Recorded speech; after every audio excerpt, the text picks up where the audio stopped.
Welcome to Be Your Own Advocate, and this is part 3. My name is Arlys, and I'm the owner of Health Styles Market. We're located in Gillette, Wyoming, the northeast corner of Wyoming. Thrilled to talk to you today about how to be your own advocate. Hopefully you watched part 1. Just a little recap. Health is all in the details, and that means health care is all in the details, and that means that if you want the best care from your healthcare providers, you got to get into the details of your own health. So we talked about your health history. We talked about consultation papers. Crystal posted those on our webpage, and there's a link to them in each of our videos. So please go to that, print out your consultation papers, and fill out your health history. And a big key piece on there is your timeline. Don't ignore that. What I want you to see in that is that everything that's taken place since birth has a factor in how you feel today, potentially for good or not so good if you don't feel so good. So part 2, we talked all about the necessity and the how of how to get your medical records and why you want them. A key question in part 2 was, so who reads your medical records? And I think most of you will find if you research that, technically nobody reads every word of your medical records. So you getting your medical records and then reading every word and Googling what you don't understand is going to make a huge difference in how to be your own advocate. A huge difference. You don't really know what's in your medical records unless you get copies of them and read them. And really, there's nobody that's going to be more interested or be able to understand your medical records better than you. So today we're going to talk about how to really prepare for your doctor appointments so that you can have the best doctor appointments with your healthcare providers ever. You want their best customer service and you want to have the best healthcare. It's all in the details. So first I want to just talk about the basic medical model that's going on in our country. This is the most common medical model that's used. And so in this little chart is this middle circle is your primary care provider. And often you'll see that in medical terminology as your PCP. There's nothing real complex about that. But often they're kind of the kingpin to the whole game.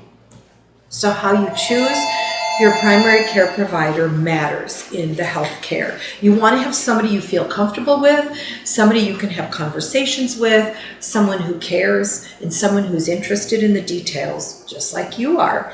So you'll notice that when situations come up, symptoms or concerns or additional health issues, that are beyond the scope or interest or whatever of your primary care physician, they will refer you to specialists.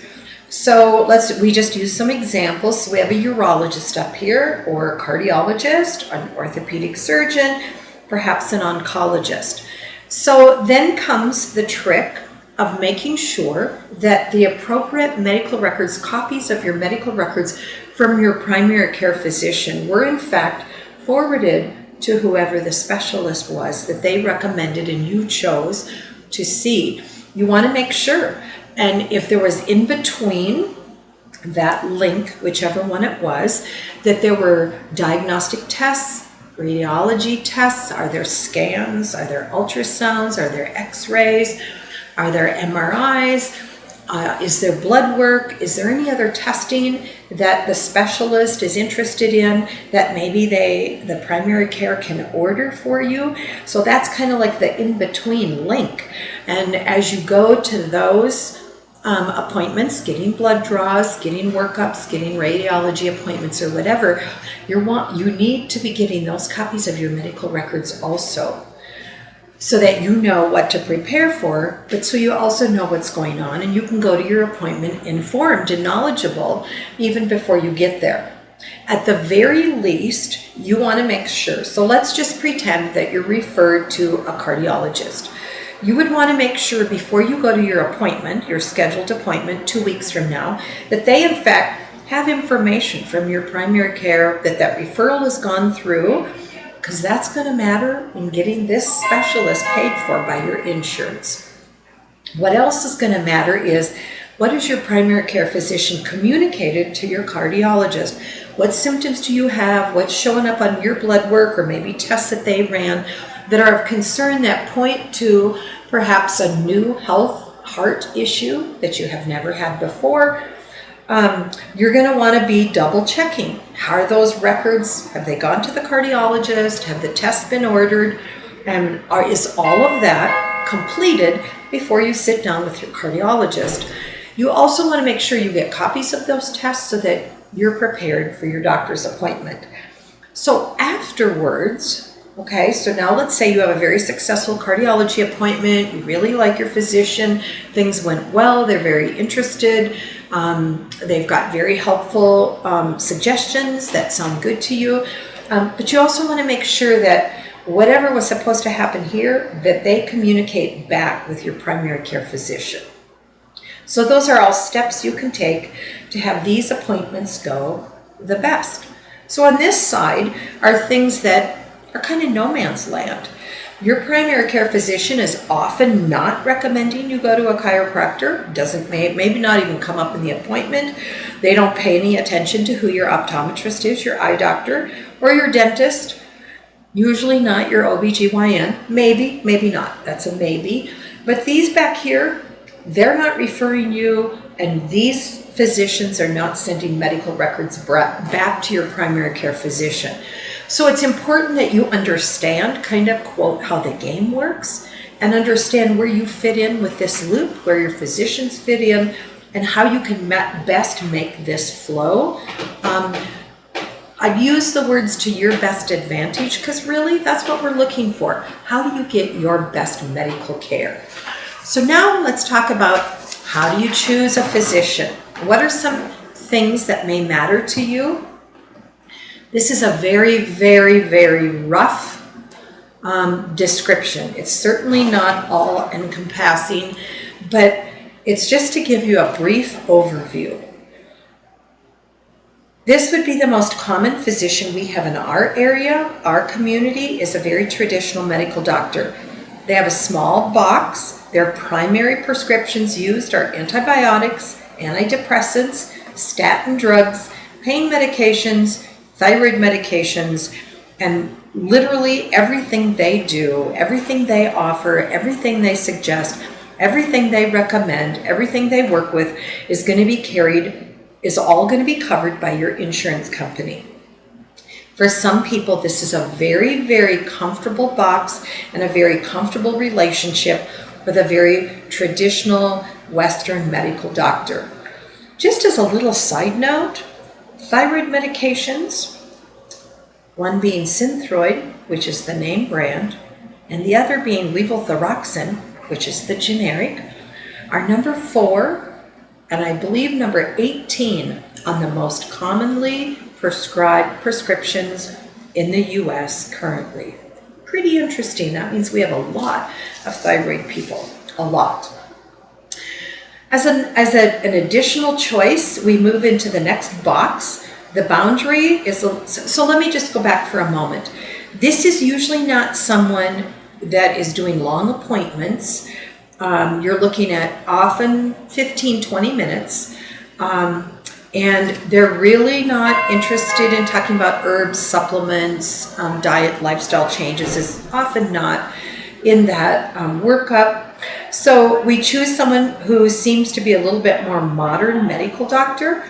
Maybe they're a little bit more creative use in their prescriptions. Maybe they listen a little bit more to the patients, have more compassion, and most of what they recommend is going to be covered by insurance.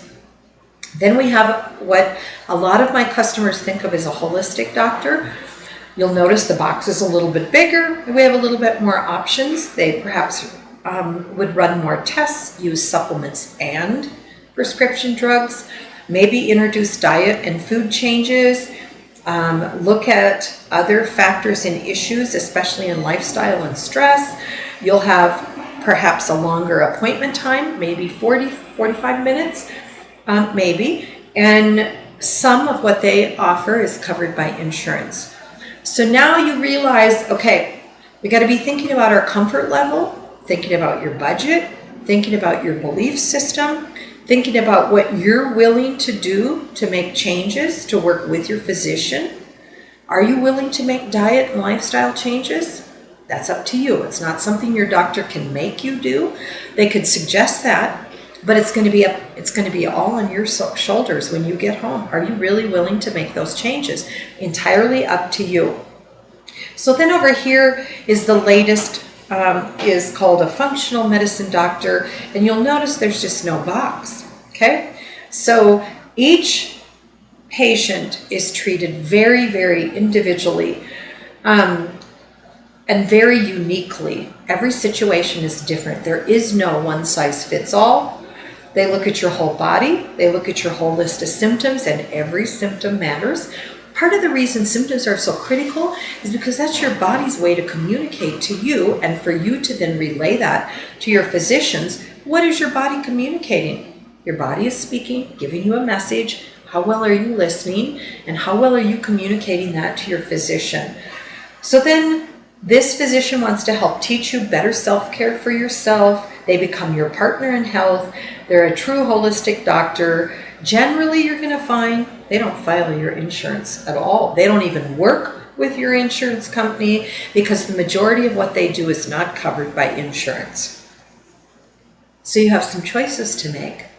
So you have physicians that you want to work with, and there are functional medicine physicians in many, many, many of these as a primary care and as a specialist. And so the key piece here is, do you want to have health care that's completely covered by your insurance company? Some is covered by your insurance company, or perhaps little to none is covered by your insurance company, which means this physician you're paying out of pocket for. And I would say in my industry now, the average is probably around $500 an hour.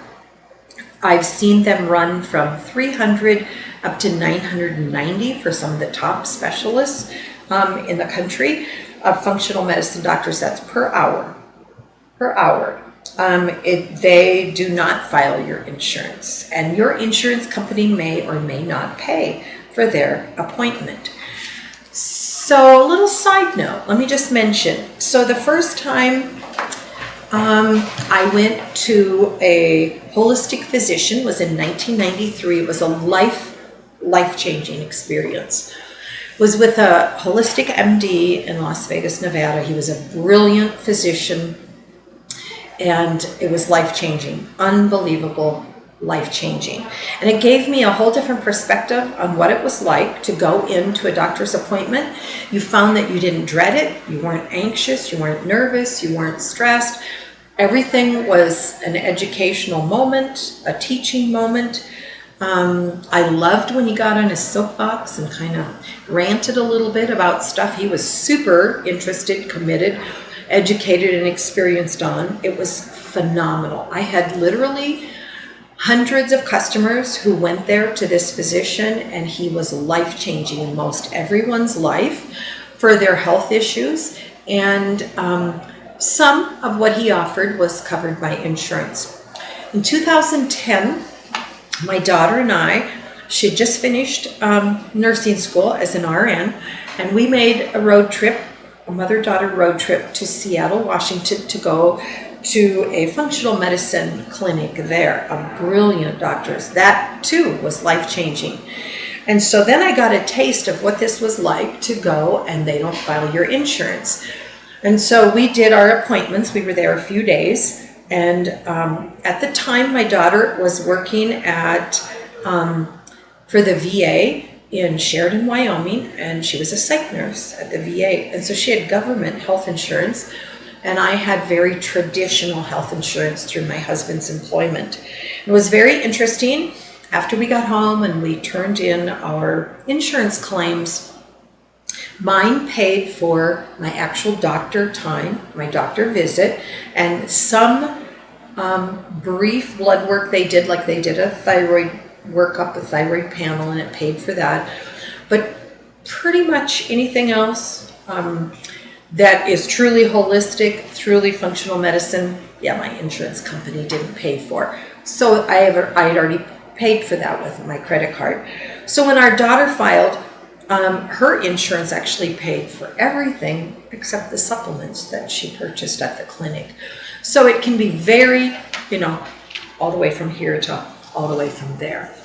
So let's talk a little bit more about if you filled out your consultation packet and you have your paperwork at home and you filled out your timeline pages, which helps you be way more versed in what is your story and what has been your history, what's been some of your experience.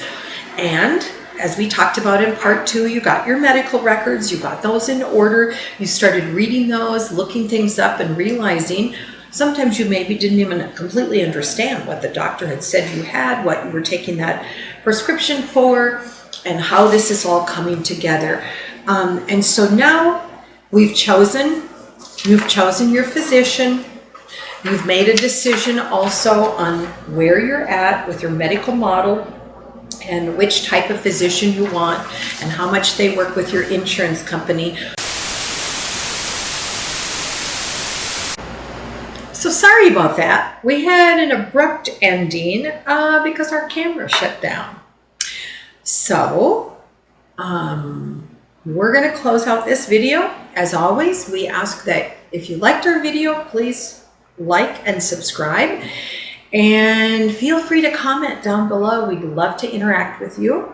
And please tell your friends about our YouTube channel. We really, really appreciate your support. So watch for part 4, where we will continue this series on how to be your own advocate. And we look forward to seeing you soon. Thank you. Bye.